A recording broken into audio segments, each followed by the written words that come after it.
Hello everyone, welcome back to वाक chemistry. मागच्या व्हिडिओमध्ये आपण चॅप्टर स्टार्ट केलेलं आहे. ऑलरेडी चॅप्टरचे 5 पार्ट झाले आहे. Now this is today चॅप्टरमधला part number 6 आपल्याला आज कव्हर करायचा आहे. ओके, चॅप्टर आहे सोल्युशन अँड कोलिगेटिव्ह. तर या सोल्युशन कोलिगेटिव्हचा हा आहे पार्ट नंबर 6. याच्या आधी मी सोल्युशन चॅप्टरचा इंट्रो आहे, त्यातली फर्स्ट कोलिगेटिव्ह प्रॉपर्टी मी तुम्हाला एक्सप्लेन केली आहे. त्याच्यामधल्या खूप सगळ्या महत्त्वाच्या टर्म्स मी तुम्हाला एक्सप्लेन केल्या आहे. त्याच्यामध्ये राउल्स लॉ पण कव्हर झाला आहे. Determination of molar mass of solute bye lowering of vapour pressure हा इम्पॉर्टंट टॉपिक जो बोर्डसाठी खूप महत्त्वाचा तो पण आपण कव्हर केला आहे.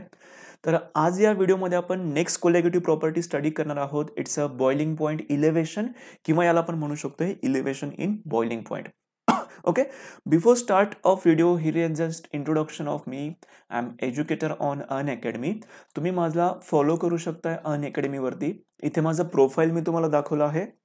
Here is an profile right now on today's date, that is 21st of December. At present I am an #1 educator on Unacademy for the MST CET section. Okay, तुम्ही मला नक्की फॉलो करू शकताय. इथे तुम्ही माझ्या प्रोफाईलमध्ये जाऊन माझ्या खूप साऱ्या व्हिडिओज ज्या फ्री आहेत, ज्या तुम्ही बघू शकता आहेत ॲब्सोल्युटली फ्री, त्या तुम्ही इथे सर्च बॉक्समध्ये तुम्हाला सर्च करायच्या सी ऑलमध्ये. ओके, जेव्हा तुम्ही सी ऑलवरती क्लिक करणार तर ह्या ज्या माझ्या डेली फ्री क्लासेस असतात जे तुम्ही ॲब्सोल्युटली बघू शकताय. हे कालचं लेक्चर आहे संध्याकाळचं. आता याच्यामध्ये सुद्धा 2 कॅटेगरी असतात, एक असणारे प्लस आणि दुसरं असणारे स्पेशल. जे स्पेशल क्लासेस असतात ते ॲब्सोल्युटली फ्री असतात मुलांनो, आणि माझे स्पेशल क्लासेस हे डेली असतात. तर तुम्हाला दररोज केमिस्ट्रीचा 1 आवर मी लाईव्ह लेक्चर देतो. आणि the good thing is that माझा 3 million watch time just recently complete झाला आहे. Right now I have 5K followers on my Unacademy, आणि खूप साऱ्या हॅट्स मुलांनी डेडिकेट केल्या आहे. याचा मला खूप मनापासून आनंद होतो. आणि ओव्हरऑल स्टुडंटने रिव्ह्यू जो दिला आहे, ओव्हरऑल रेटिंग आहे 4.9 आउट ऑफ 5. तर तुम्ही मला फॉलो करू शकताय अनअकॅडमीवरती. तर चला आपला आपण चॅप्टर स्टार्ट करूया, ज्याच्यामध्ये आपल्याला स्टार्ट करायचं आहे चॅप्टर ज्याच्यामध्ये आपण कोलिगेटिव्ह प्रॉपर्टी स्टार्ट करतोय. It's a boiling point elevation. ठीक आहे, बॉइलिंग पॉईंट इलेव्हेशनचा अर्थ नीट समजून घ्या. बॉइलिंग पॉईंट इलेव्हेशनकडे प्रोसीड करण्याच्या आधी एक्झॅक्टली बॉइलिंग पॉईंट नेमकं काय असतं. ओव्हरऑल 8, 9, 10 पर्यंत तुम्हाला एवढं तर तुम्ही सांगू शकताय की ज्या टेम्परेचरला एखादं लिक्विड बॉईल होतं आहे त्या टेम्परेचरला तुम्ही म्हणतात बॉइलिंग पॉईंट. पण या केसमध्ये बॉइलिंग पॉईंटला आपल्याला सायंटिफिकली समजून घ्यायचं आहे. बघा मी तुला एक डायग्रामॅटिक काय सांगतोय की सपोज आपण एखादा बीकर घेतलाय आणि त्या बीकरमध्ये आपण वॉटर घेतलंय. त्या बीकरमध्ये वॉटर असेल आणि त्याला आपण जस्ट बॉईल करण्याचा प्रयत्न करतोय.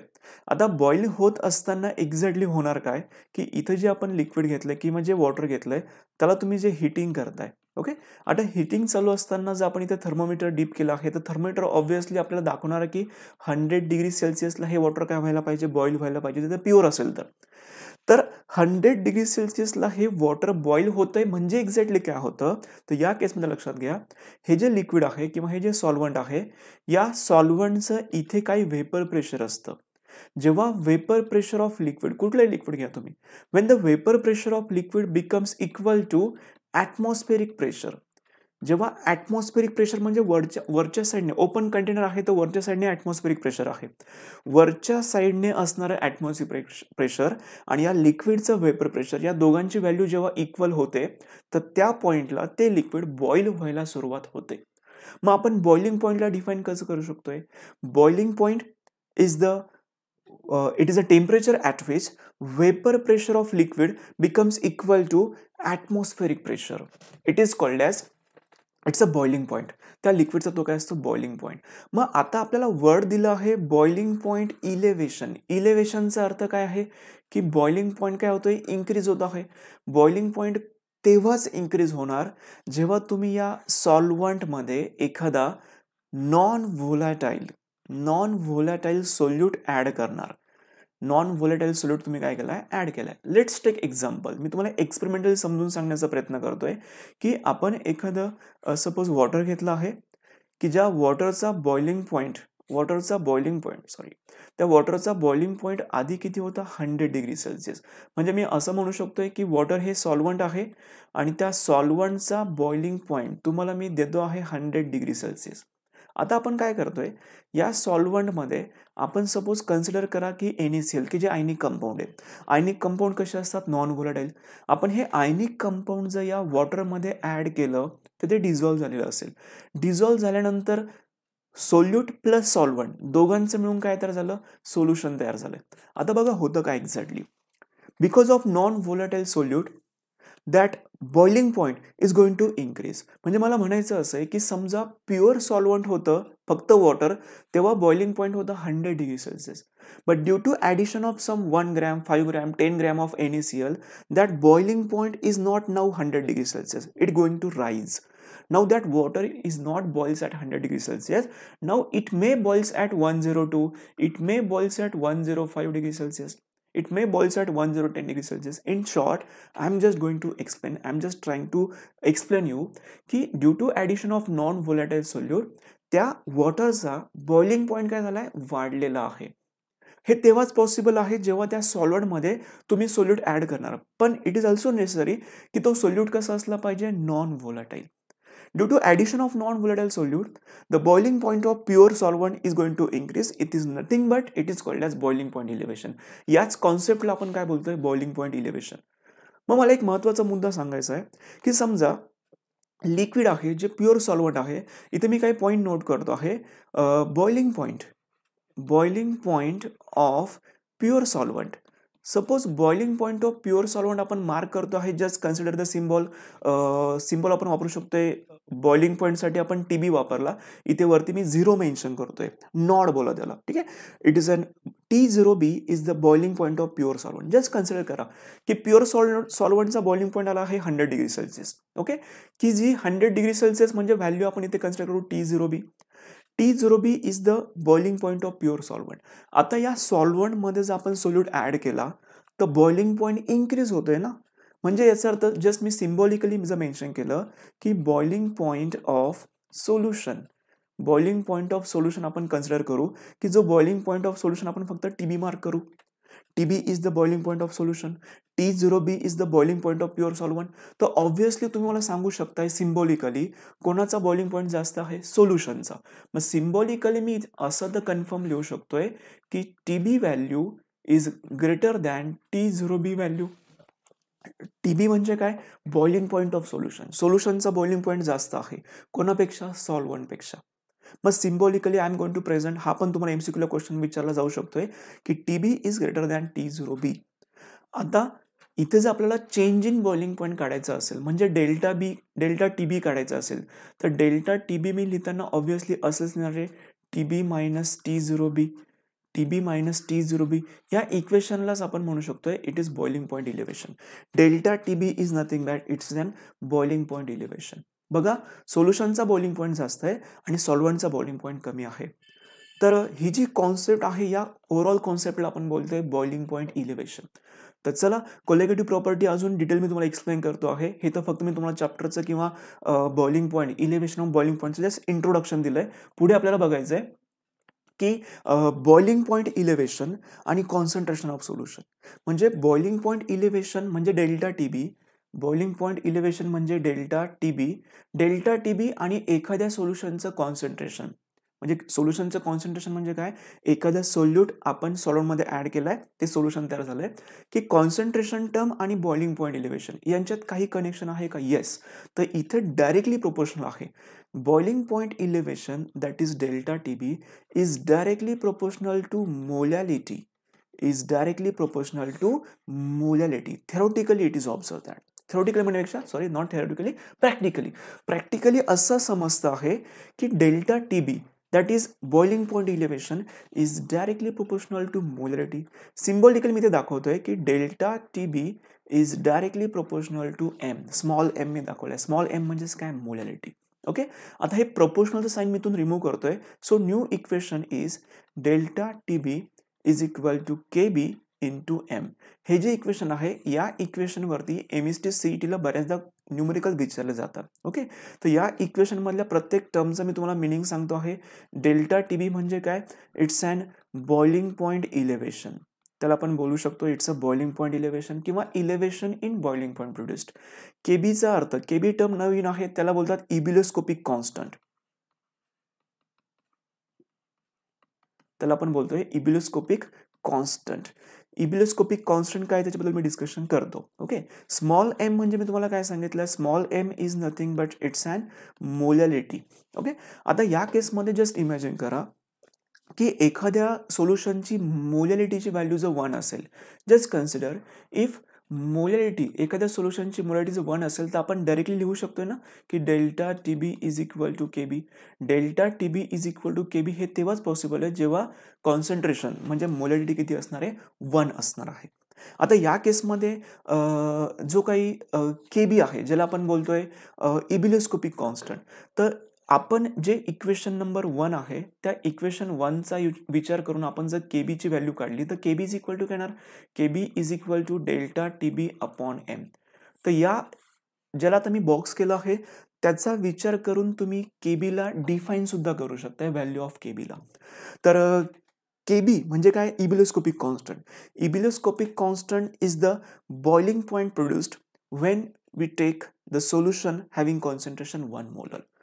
मग या केसमध्ये तुम्हाला जर कोणी विचारलं what is the unit of K B, तर के बी हे आपण बोलू शकतो की शॉर्ट आन्सरसाठी नवीन पॅटर्ननुसार विचारलं जाऊ शकतंय. अपार्ट फ्रॉम दिस की तुम्हाला त्याचं युनिट सुद्धा विचारलं जाऊ शकते. तर आपण के बीचं युनिट कसं काढायचं आहे, के बी इज इक्वल टू, आता डेल्टा टी बी म्हणजे काय, elevation in boiling point. Elevation in boiling point जो असणार आहे केल्विनमध्ये आणि सोल्युशनचं कॉन्सन्ट्रेशन आहे ते मोलॅलिटी. मोलॅलिटी आपण कसं मेन्शन करतो, मोल पर के जी. येस नो, मोल पर के जी. मग हे प्रॉपरली आपण सॉल्व्ह केलं तर आपल्याला के बीचं युनिट मिळणार केल्विन के जी पर मोल. लक्षात घ्या, हे युनिट एमसीक्यूला सीईटीला विचारण्याचे चान्सेस पण बऱ्यापैकी चांगले आहेत. हा क्वेश्चन तुम्हाला सीईटीला विचारला जाऊ शकतोय. Which of the following is the unit of ebullioscopic constant, that is K B. It is kelvin K G per mole. Okay, आता याच्यानंतर मला एक तुम्हाला महत्त्वाचा टॉपिक सांगायचा आहे याच कोलॅटिव्ह प्रॉपर्टीचा, की मागच्या व्हिडिओमध्ये मागच्या लेक्चरमध्ये आपण बघितलं होतं की एखाद्या सोल्यूटचं मोलर मास आपल्याला फाइंड आउट करायचं असेल with the help of colligative property, how we can find out. तर पुढचा टॉपिक आपल्याला तोच कंटिन्यू करायचा आहे. इथे मी टॉपिकचं तुम्हाला टायटल दिलं आहे. टॉपिकचं टायटल बघा काय दिलं आहे, it's a molar mass of solute. Molar mass of solute from boiling point elevation. हे डेरिव्हेशन तुम्हाला बोर्डसाठी विचारण्याचे चान्सेस खूप जास्त आहे. तर याची आपण स्टार्ट कशी करायचो, आपण सेम टॉपिक मागच्या वेळेस पण कव्हर केला होता मागच्या कोलॅटिव्ह प्रॉपर्टीमध्ये. तर इथे आपल्याला सुरुवात कशी करायची आहे की आत्ताच आपण बघितलं होतं की delta T B is equal to काय मिळालं होतं, के बी इंटू एम. हे इक्वेशन आपल्याला मिळालं होतं, याचा आपल्याला यूज करायचा आहे. इथे आपल्याला काही कन्सिडरेशन घ्यायचं आहे. तर एम म्हणजे सगळ्यांनाच माहिती, M is nothing but it's a molality. Okay, molality म्हणजे काय असतं, इथे मी फॉर्म्युला मेन्शन करतो आहे. Molality is equal to number of moles of solute. Number of moles of solute, it's a number of moles of solute upon mass of solvent in K G, upon mass of solvent in K G. आता याला आपल्याला modify तर करायचंच आहे, पण याला modify करण्याच्या आधी काही टर्म्स मी तुम्हाला सांगतो की जे मला पुढे यूज करायचे आहे. आपण काही कन्सिडरेशन करू. असं आपल्याला करायचं आहे की एखादं सोल्युशन आपण तयार केलं आहे आणि ते सोल्युशन तयार करताना सॉल्वंट प्लस सोल्यूट तुम्ही घेतलं आहे, तर ते सॉल्वंट आणि सोल्यूट तुम्ही किती घेतलं आहे, त्यांचं मासेस किती आहे, त्यांचे मोलर मासेस किती आहे, हे आपण इथे कन्सिडरेशन करू. की just I am going to write here W1 gram. W1 gram हे काय आहे, W1 gram is the mass of solvent. W1 gram is mass of solvent. Okay, this is a mass of solvent. त्याच्यानंतर आपण mention करू W2 gram. W2 gram हे काय आहे, W2 gram is the mass of solute. सोल्यूटचा आपण mass घेतलाय. यांचे मोलर मासेस सुद्धा असतात. M1 is the molar mass. M1 is the molar mass of solvent and M2 is molar mass of solute. बऱ्याच मुलांचा या चॅप्टरमध्ये सिम्बॉल्सचं खूप सारं कन्फ्युजन असतं. तर तुम्ही सिम्बॉल्स एका प्रॉपर नोटबुकमध्ये लिहून ठेवू शकता. लेक्चर चालू असतानाच तुम्ही याच्या नोट्ससुद्धा काढू शकताय. तर हे प्रॉपर नोट करून ठेवा. आता आपण काय करतोय, जो वरचा मोलॅलिटीचा फॉर्म्युला आहे त्याला आपण मॉडिफाय करतोय. आपण मोलॅलिटीचा फॉर्म्युला आत्ताच इथे मेन्शन केला आहे. इथे मी फॉर्म्युला दाखवला आहे मोलॅलिटीचा. या फॉर्म्युल्याला आता आपण मॉडिफाय करतोय. बघा या फॉर्म्युला मी मॉडिफाय कसं करतोय, इथे आपण मेन्शन केलंय मोलॅलिटी. एकच मिनिट, थोडं लाईन ड्रॉ केलंय. Molality that is M is equal to, वरच्या साईडला आपण मेन्शन केलंय number of moles of solute. Number of moles of solute कसं काढतात, mass of solute upon molar mass of solute. Okay, मग मास ऑफ सोल्यूट आपण किती घेतलंय, W2 upon molar mass of solute किती आहे, M2 whole divided by mass of solvent in kg. आता मास of solvent आपण W1 घेतलं आहे, पण ते kg मध्ये आहे, इथे आपण ग्रॅम मध्ये मेन्शन केलंय. म्हणून याला काय करा, मल्टिप्लाय बाय 10⁻³ करा, किंवा मल्टिप्लाय नसेल करायचं डिवाइड करा 1000 ने. 1000 ने आपण डिवाइड केलंय. मग आपल्याला इथे याला जर आपण प्रॉपरली सॉल्व्ह केलं तर आपल्याला इक्वेशन काय मिळणार, W2 upon M2 multiply by 1000 upon W1.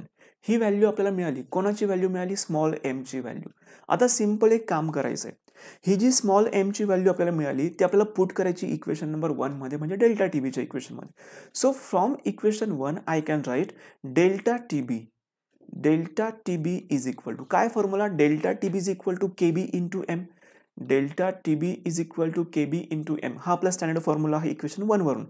आता हा जो एम आहे ना, स्मॉल एम ची व्हॅल्यू तुम्हाला पुट करायची ॲज इट इज.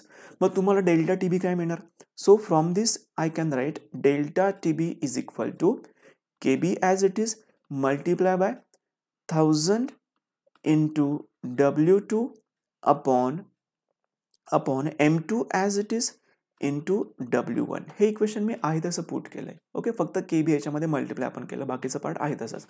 याच्यातल्या ज्या टर्म्स आहेत त्या मागे पुढे झालं तर काय फरक पडणार आहे का, काही फरक पडणार नाही, फक्त खालीवर नका करू त्याला. ओके, सो हे इक्वेशन मिळालं. तर या इक्वेशनला आता थोडंसं मॉडिफाय करायचं आहे M2 साठी. So therefore M2 is equal to काय येणार, M2 is equal to KB into 1000 multiply by W2 upon delta TB into W1. हे जे फायनल इक्वेशन आहे, with the help of this equation we can find out molar mass of solute with the help of delta TB. Delta T म्हणजेच काय, boiling point elevation. Means boiling point elevation, this colligative property can be used for the determination of molar mass of solute. हे derivation बोर्डसाठी खूप famous derivation आहे. बऱ्याचदा याच्यावर तुम्हाला question विचारले जातात. ठीक आहे, तर आज आपण टॉपिक स्टडी केला आहे बॉइलिंग पॉइंट इलेव्हेशन. याचा पूर्ण आपण कव्हर केलंय. पुढच्या व्हिडिओमध्ये आपण नेक्स्ट कोलॅगेटिव्ह प्रॉपर्टी स्टडी करूया. पण नेक्स्ट कोलॅगेटिव्ह प्रॉपर्टी स्टडी करण्याच्या आधी मी तुम्हाला पुन्हा सांगू शकतोय, तुम्ही मला फॉलो करू शकताय अनअकॅडमीवरती. ओके, या अनअकॅडमीवरती माझं प्रोफाईल मी तुम्हाला व्हिडिओच्या स्टार्टिंगलाच दाखवलं आहे. तुम्हाला माझ्या ग्रुप्समध्ये जॉईन व्हायचं असेल तर माझं टेलिग्राम ग्रुपची लिंक तुम्हाला डिस्क्रिप्शनमध्ये दिली आहे. तुम्हाला मी 2 ग्रुप्स दिले आहेत टेलिग्रामचे. त्याच्यामध्ये ग्रुप 1ला मी फक्त अनअकॅडमीचेच व्हिडिओचे किंवा लिंक अपलोड करत असतो, आणि ग्रुप नंबर 2ला माझ्या यूट्यूब चॅनलच्या व्हिडिओज असतील किंवा अनअकॅडमीचे असतील त्या सगळ्यांच्या लिंक मी तुम्हाला डेली अवेलेबल करून देतो. तुम्ही त्या ग्रुपला जॉईन होऊ शकताय. जे नवीन मुलं असतील, ज्यांनी अजूनपर्यंत अनअकॅडमीचे लेक्चर बघितलेले नसतील, तर त्यांनी प्ले स्टोअरला जाऊन अनअकॅडमी ॲप डाउनलोड करा. तिथे कॅटेगरी सर्च करा MST CET कॅटेगरी सर्च केल्यानंतर तुम्हाला माझं प्रोफाईल म्हणजे माझं नाव टाकायचं आहे जगदीश वाघ. आणि तुम्हाला जर इन केस एखादा इन्व्हिटेशन कोड विचारला गेला किंवा कुठल्याही प्रकारचा कोड विचारला गेला, तुम्हाला माझे व्हिडिओ अजिबात दिसत नसतील, तर तुम्ही कोड यूज करू शकताय जगदीश वाघ.